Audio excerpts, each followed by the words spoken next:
अस्सलामुअलैकुम वरहमतुल्लाहि वबरकातुहू।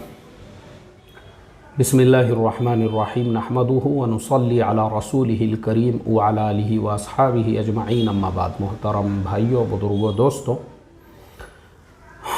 आजकल शाहरुख खान की एक फ़िल्म आई हुई है जिसका नाम जवान है। और आप लोग ये मत सोचो यार मुफ्ती साहब को सारे अपडेट्स पता रहते हैं, क्या क्या चल रहा तो मार्केट में। ऐसा नहीं है। असल में मेरा एक शागिर्द आया मेरे से मिलने के लिए और उसने मुझे ये बात बतलाई। बोले मुफ्ती साहब, आपने जिस दिन अपने चैनल के ऊपर ये वीडियो अपलोड किए थे कि बग़ैर पैसा खर्च किए कि आप नगर सेवक कैसे बन सकते हैं, मैंने एक वीडियो अपलोड किया था चैनल पे, बग़ैर पैसा खर्च किए नगर सेवक बनने का आसान तरीक़ा। बोले क्या आपको इल्हाम हो गया था कि जो बातें आपने बतलाई है वही सारी चीज़ें दूसरे दिन वो फिल्म में बताई गई। जो कुछ आपने उसमें कहा कि लीडर ऐसा चुनो, वो बर्थडे कितना आलीशान मनाता है ये चीज़ मायने नहीं रखती है। 12 बजते ही फटाकड़े फूट रहे हैं आसमान के अंदर, जैसे इसने पैदा होकर हमारे ऊपर एहसान किया, ये चीज़ मायने नहीं रखती है। कव्वाली का प्रोग्राम कर रहा है ये अपने बर्थडे के ऊपर, और वो पैसे कहाँ से खर्च कर रहा है भाई? तेरे बाप की मीरास में से तो है नहीं, वो कहीं ना कहीं से इसने लाया होगा। इसी तरीके से जो गवर्नमेंट ने इसको फंड दिए हुए होंगे, कहीं रोड रास्ता बनाने का 2 करोड़ का बजट है, 2 लाख में रास्ता बनाए, 1,98,000 अपने जेब में, उसमें से 5-6 लाख रुपये कव्वाली के प्रोग्राम पे महल्ले वाले खुश। इनको लग रहा हमारा नगर सेवक तो देखो कितना अच्छा है, समाज के लिए, कौम के लिए, क्या पब्लिक को खुश कर दिया इसने। इसका फ़ायदा क्या है ये मैंने मेरे वो वीडियो में बताया हूँ। ऐसे ही मेरे शागिर्द ने मेरे से कहा, बोले मुफ्ती साहब आपकी एक एक बात मुझे याद आ रही थी मैं जब वो फिल्म देख रहा था, और मुझे भी याद आया, वो भी एक एरिया के अंदर एक महल्ले में रहता है। बोले मेरे महल्ले का भी जो नगर सेवक है, मुझे आपकी बात याद आई, उसने लग्जरी बसेस भर के लोगों को अजमेर भेजा। कम से कम 150-200 लोगों को अजमेर भेजा उसने इलेक्शन से पहले, और पूरे महल्ले में देखो मैं तुम लोगों को अजमेर भेज रहा हूँ ज़ियारत के लिए। तो पूरे महल्ले में चर्चा चालू है बोले उसकी, पूरे महल्ले के अंदर माशाअल्लाह हमारे नगर सेवक साहब कितने अच्छे हैं, लोगों को उन्होंने अजमेर भेजे ज़ियारत के लिए। और बोले वो लोग भी जिनको हगने के लिए संडास नहीं है और जो 2-2 घंटे लाइन लगा के खड़े रहते, यानी संडास की लाइन में खड़े हुए हैं, और वो संडास की लाइन में उनका मुज़ाकरा चल रहा है। मेरा भी नंबर लगा, बोले नगर सेवक साहब जो अजमेर को बसें भेज रहे ना, मैं भी जाने वाला हूँ उसके अंदर। हगने को संडास नहीं है घर में, यानी नगर सेवक ने जो गवर्नमेंट के मिलने वाले 2,80,000 रुपये, बोले आपका वो जुमला मुझे याद आया। भाई किया क्या तूने हमारे लिए? अजमेर को जाके वहाँ पे भेजकर जो है वो अजमेर जो है माशाअल्लाह हज़रत ख्वाजा मुईनुद्दीन चिश्ती रहमतुल्लाह अलैह सुल्तानुल हिंद, अगर हम वहाँ ज़ियारत के लिए जा रहे हैं वो तो अपने ख़ुद के पैसों से जाना चाहिए हमने। पहले तो उसकी लग्जरी बस में जाना ही गलत है।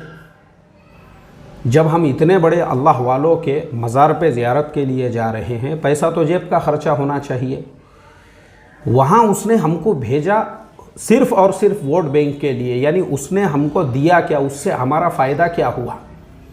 भाई तूने हमको गवर्नमेंट के जो 2,80,000 रुपये मिलने वाले थे प्रधानमंत्री आवास योजना के तहत में, तूने वो दिया क्या हमको? ये सवाल पैदा होता है, और ये आपने पूछना चाहिए उस नगर सेवक से जिसने अजमेर को बसें भर भर के भेजा था। ये मेरे शागिर्द ने मेरे से कहा। बोले ये सवाल मेरे जहन में उस वक्त पैदा हुआ। मैंने कहा कि बिल्कुल भी मुफ्ती साहब की बात जो उन्होंने बताए थे वही चीज़ फिल्म में बताई जा रही है। इसका फ़ायदा क्या? संडास बना नहीं, लोग हगने को जो है लाइन लगा के खड़े हुए हैं, किसके हाथ में चंबू है, किसके हाथ में जो है बाल्टी है, किसी के हाथ में बाटली है, सब खड़े हुए, मुज़ाकरा वहीं हगने की जगह पे ही चालू है सबका, और ख़ुद को बना के नहीं दिए, जबकि उसके भी पैसे मिलते हैं। आज तो गवर्नमेंट का एक वो चल रहा है, यानी मुहिम चल रही है स्वच्छ भारत योजना, उसके तहत में हर घर वालों को संडास बना कर दे रहे हैं, उसके भी पैसे नहीं मिले। तो मेरे शागिर्द ने बहुत सारी बातें बताया। उसने बोले मुफ्ती साहब वाकई में भी मुझे आपकी एक एक चीज़ याद आने लगी जो आपने अपने बयान में कहा कि भाई कोई भी पॉलिटिशियन हो, चाहे का एरिया का नगर सेवक हो, चाहे आमदार हो, चाहे ग्राम पंचायत का मेंबर हो, उसको जेब से 1 रुपया भी खर्च करने की ज़रूरत नहीं है। 1 रुपया भी खर्च करने की ज़रूरत नहीं है। उसको जो कुछ भी करना है ना, गवर्नमेंट की स्कीम, मैंने उस दिन पूरी स्कीमें बताया और मुझे अफसोस है तुम लोगों के ऊपर भी। मैंने वो स्कीमें बताया और वो वीडियो देखो आप जाके, उसके नीचे लोगों के कमेंट क्या है। बोले मुफ्ती साहब एक दूसरा वीडियो ये भी बनाओ कि प्रधानमंत्री आवास योजना कैसे लेना है, संजय गांधी निराधार योजना के पैसे कैसे लेना है, शेतकरियों को जो प्रधानमंत्री जी की तरफ से 2000 रुपये मिलते वो कैसे लेना है। मतलब वो मेरा काम है। मैं खड़े रहा था इलेक्शन में, मुझे वोट दिए थे तुमने, जो मेरे से मांग रहे हो या मेरे से पूछ रहे हो, तुम्हारा काम है वो। उसके वीडियोस भी है यूट्यूब पे, वो देखो। या अपने एरिया के नगर सेवक के ऑफिस पे जाओ ना, उसको पूछो ना भाई मुझे क्या हिसाब से पूछ रहे हो तुम जिस शहर में भी। और मैं ये भी साथ में बता दूं कि मैं किसी नगर सेवक को टारगेट बना के ये वीडियो नहीं बना रहा हूँ, ये मैं कॉमन बता रहा हूँ, क्योंकि मेरा वीडियो तो पूरी दुनिया में लोग देखते हैं। पूरी दुनिया के अंदर अगर आप मेरे वीडियोस के नीचे कमेंट देखोगे तो अमेरिका, कनाडा, इंग्लैंड और साउथ अफ्रीका के भी लोग उसके नीचे कमेंट्स करते हैं। तो मैं कॉमन बता रहा हूँ पूरी दुनिया के लिए, क्योंकि मैं खुद एक ऐसे शहर में जा चुका हूँ जहाँ पे मेरा एक शागिर्द उसकी वालिदा को उसी शहर की एक लड़की उन्होंने देखे, और वो लड़की उनको यहीं पुणे के अंदर एक प्रोग्राम में वो लड़की उन्होंने देखे। वो लड़की यहाँ पे मेहमान थी, आई हुई अपने किसी खाला, अपने किसी चाचा के घर पे आई हुई होंगी एक प्रोग्राम में। जो है वो मेरे शागिर्द की वालिदा ने उस लड़की को देखे और देखते ही जो है उन्होंने उसको पसंद कर लिए। उसकी वालिदा से वहीं मिले प्रोग्राम मेरे। बोले बच्ची की अम्मी कौन सी है? बोले ये है। उनसे मुलाकात की है। बोले आपा देखो माशाल्लाह हम लोगों को अल्लाह ने हर चीज़ से नवाजा हुआ है। और वाकई में भी मैं खुद ये चीज़ बोलूँगा, पूना है, मुंबई है, ऐसे जो बड़े शहर के लोग होते हैं ना, हैदराबाद वगैरह, इनके दिल भरे हुए होते हैं, लालची नहीं होते हैं। ये जो मैं जितने भी शादियों के बताता हूँ ना, लड़की वालों से जहेज़ मांगना, ये सारी चीज़ें गाँव खेड़े देहातों में होती होगी। मैं ये गांव खेड़े वालों पे भी बहुतान और इल्ज़ाम नहीं लगा रहा हूँ, मैं इसलिए बोल रहा हूँ क्योंकि अक्सर शहरों में जो है अल्लाह ताला ने लोगों को नवाजा हुआ होता है, दिल भरे हुए होते हैं उनको। कोई मैं खुद मेरे ऐसे कई जानने पहचानने वालों को जानता हूँ जिन्होंने दोनों तरफ से पूरा ख़र्चा करके जो है शादियाँ की हुई हैं। तो वैसे ही मेरे शागिर्द की जो वालिदा है, उन्होंने वो लड़की की वालिदा को बोले देखो तुम कोई भी बिरादरी के रहो, हमको बिरादरी से भी कोई लेना देना नहीं, ना ज़ात से, ना पात से, ना समाज से, ना माल से, ना दौलत से, ना पैसे से। तुम्हारी लड़की हमको पसंद आ गई बस। हम बस ये तुम कहीं रिश्ता तो नहीं किए ना? बोले इसका। बोले नहीं किए। बस ठीक है, ये लड़की जो है आपकी, हमारे लड़के को आप दे दो। हम अल्लाह ने हमको हर चीज़ नवाजी हुई, हम तुम्हारे तो पूरा शादी का तुम्हारा भी ख़र्चा हम देंगे, हमको कुछ नहीं चाहिए। बोले तुम्हारा बस, लेकिन लड़की तुम्हारी मुझे पसंद आ गई। अब बहुत खुश हुई लड़की की वालिदा ने, फ़ौरन उसके वालिद को फ़ोन लगाई। वो भी मंडप के बाजू में आ गए, दोनों में बातचीत हुई। माशाअल्लाह देखो एक लड़के की वालिदा है। फिर वो इन्होंने अपने शोहर को बुला लिए, लड़के की वालिदा ने, दोनों में बातचीत हो गई। लड़की लड़के के वालिद दोनों के दरमियान में भी दोनों ने एक दूसरे का नंबर लिए, एक दिन तय किए। बोले फलाने दिन आप जो है हमारे गांव आ जाइए, शहर में आ जाइए। वो भी एक छोटा सा महाराष्ट्र का ही एक ज़िला है और मुसलमानों की बहुत बड़ी आबादी है उस शहर के अंदर। इन्होंने वहाँ का एड्रेस दिए, आप आ जाइए बोले वहाँ पे। अच्छी बात है। अब दिन तय हुआ, ये अपनी फॉर्च्यूनर कार लेके उस दिन निकले वहाँ पे। माशाल्लाह रास्ते से बड़ा खुशगवार उन लोगों का मिजाज था, बड़े ही हंसते हंसाते हुए उस शहर के करीब पहुँचे। और वहाँ पहुँचने के बाद में जो है लड़के के वालिद साहब को फ़ोन किए थे लड़की के, तो वो आ गए हुए थे शहर के बाहर ही। और उन्होंने अपनी गाड़ी लिए, बोले ठीक है आप लोग मुझे फॉलो कीजिए। तो ये उनके पीछे पीछे चलने लगे।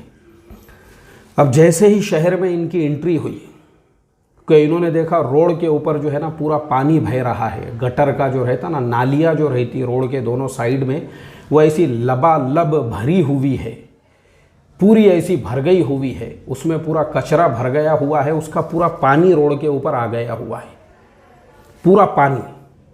और वो पानी पूरा रोड के ऊपर बह रहा है। अब थोड़ा सा आगे बढ़े तो इन्होंने देखे कि सूअरों की एक पूरी फौज है।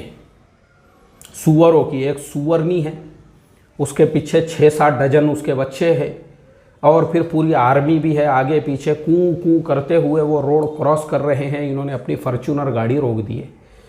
अब रोके तो रोकने के बाद में जो है थोड़ा सा इन्होंने बोले इसका मैं कांच नीचे करता हूँ। जैसे ही उन्होंने उसके कांच नीचे करे तो चूँकि रोड के ऊपर पानी बह रहा था, डुक्करों की फ़ौज सामने से गुजर रही थी, और वो बदबू जब इनकी कार में आई उसी के साथ लड़के की वालिदा को 2-4 उल्टियाँ हो गए। वहाँ पे चक्कर आना शुरू हो गए उनको वो बदबू सूंघ के। अब फिर थोड़ा आगे बढ़े तो रोड पूरा फूटे हुआ, ऐसा टायर कभी इधर जा रहा कभी उधर जा रहा, गाड़ी कभी ऐसी हो रही कभी वैसी हो रही पूरा। यानी उनका जो है ना ऐसा आड़ा टेढ़ा वाकड़ा गाड़ी में इधर उधर गिर पड़ के फॉर्च्यूनर गाड़ी, वो गाड़ी के अंदर। फिर आगे बढ़े तो देखा उन्होंने कि बस वो गंदगी, गिलाज़त, बदबू। उसके बाद पहुँचे भाई अल्लाह अल्लाह करके लड़की के मकान पर। वहाँ पर जब पहुँचे तो पूरे कहीं पे रास्ता बंधा हुआ नहीं। बोले ये बस्ती बस के कितने साल हो गए? कम से कम बोले एक 15-20 साल हुए होंगे। तो नगर सेवक कौन है? बोले 15-20 साल से एक ही है। नहीं, इलेक्शन तो 5 साल में होते, तो 15-20 साल से एक ही कैसा है? नहीं, हर साल उसको छोड़ देते। तो उसको जब वोट देते तो पूछते नहीं क्या पहले 5 साल दिए थे तो भाई तूने रोड क्यों नहीं बनाया बोल के अभी दूसरे बारी को दूसरे को मौका दो।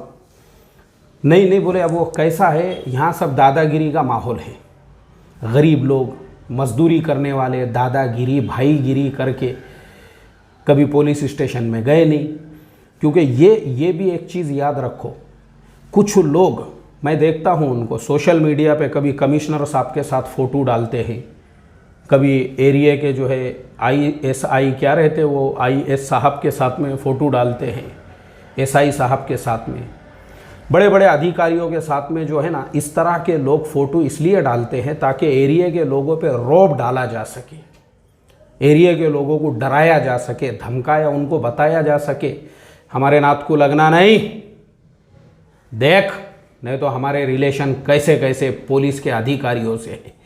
तो मैं ये समझता हूँ कि पुलिस डिपार्टमेंट के लोगों ने भी ऐसे छपरियों के साथ में, ऐसे टपोरियों के साथ में, ऐसे मवालियों और गुंडों के साथ में फ़ोटो नहीं निकालना चाहिए, क्योंकि वो उनके साथ निकाली हुई फ़ोटोओं का मिसयूज़ करते हैं।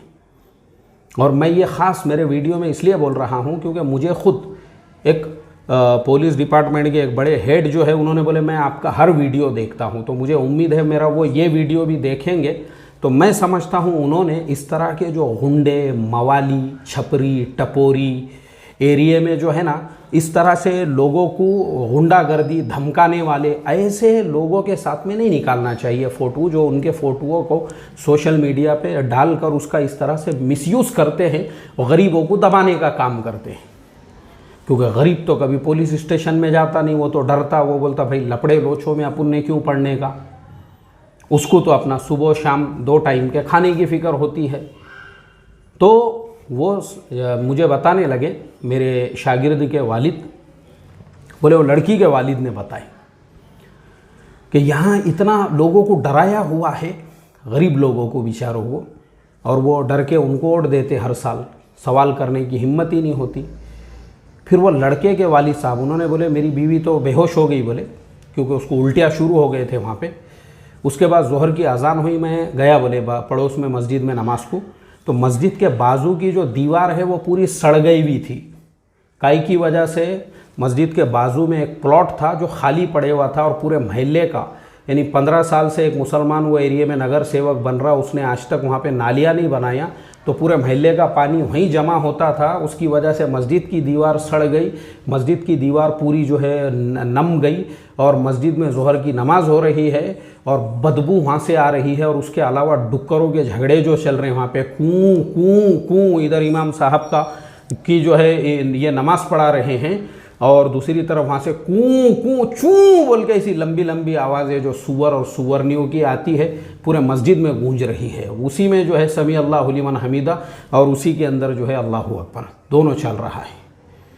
दर कफ़े जामे शरीयत दर कफ़े संदान इश्क, हर हवस नाके नदान जामो संदा बाख्तन। एक तरफ डुक्करों का झुंड, उनकी मकरूह आवाज़ें, और दूसरी तरफ नमाज भी हो रही है मस्जिद के बाजू में। यानी जो इंसान का एहसास मर जाता है, यानी अंदर का ज़मीर और एहसास जब ख़त्म हो जाता है कि ये गंदगी, ये गिलाज़त के असरात मस्जिद में भी पड़ रहे हैं, मतलब वो एरिया के लोग इतने ज़्यादा बेहिस हो गए हुए थे, मुर्दा हो गए हुए थे, उनके अंदर इतना भी ज़मीर नहीं रहा था कि मस्जिद के बाजू में गंदगी के ढेर लगे हुए हैं।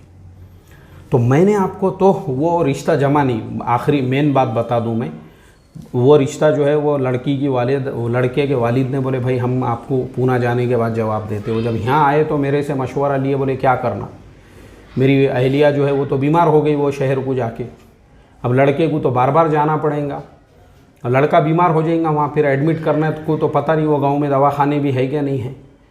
मतलब वो इतने बज़न हुए, उन्होंने रो माजरत चाहे लड़की की वालिदा से। लड़के की वालिदा ने फ़ोन पे बात की है, बोले आपा मैं बहुत बहुत बहुत शर्मिंदा हूँ, बोले मैं आपसे माजरत चाहती हूँ, मैं आपसे माफ़ी मांगती हूँ, मैंने सामने से आपको ये सब बोली थी, लेकिन आपके शहर के डुक्करों की फ़ौज और वो रोडों पे बहता हुआ पानी और 20-20 साल से गटरों को साफ़ नहीं किया गया है, वो ऐसे ऊपर पूरे हो गए हुए हैं और मस्जिद के अंदर डुक्करनियों की आवाज़ गूंज रही है, वो सब देख के हमारे से नहीं हो सकेगा। बोले मैं हाथ जोड़ती आपसे माजरत चाहती हूँ। वो रिश्ता नहीं हुआ सिर्फ उस गाँव की गंदगी, गिलाज़ा, डुक्करनियों के आवाज़ की वजह से। तो मेरे शागिर्द ने मेरे से ये कहा कि मुफ्ती साहब मुझे आपका एक एक जुमला याद आ रहा था कि वाकई में हमारे उस्ताद को कि अल्लाह ने इल्हाम किया, पता नहीं इनके दिल में 2 दिन पहले क्यों ये बात आ गई कि फ़िल्म तो 2 दिन के बाद रिलीज़ हुई, लेकिन उसमें जो बताया गया आपने अपने बयान में 2 दिन पहले ही बयान कर दिए कि लीडर कैसा होना चाहिए। तो अभी ईशा की अज़ान का वक्त हो चुका है, मैं भी सुबह से काम करके थक गया हुआ हूँ, लेकिन आज मंडे है और हमारा शागिर्द कल आया था संडे शाम को, क्योंकि कल भी मैं सफ़र पे था, मैं भी रात में लेट आया, तो उसने ये जो कारगुजारी सुनाया, आज मैं मेरा काम ख़त्म होने के बाद ये चैनल पे अपलोड कर रहा हूँ ताकि आप लोगों तक मैं ये पैगाम पहुँचाऊँ और आप लोगों को ये बताऊँ कि याद रखो अभी आने वाले भी जो इलेक्शन हैं, याद रखो आपके एरिए के नगर सेवक ने अजमेर को कितने लोगों को लेकर गया ये मायने नहीं रखता।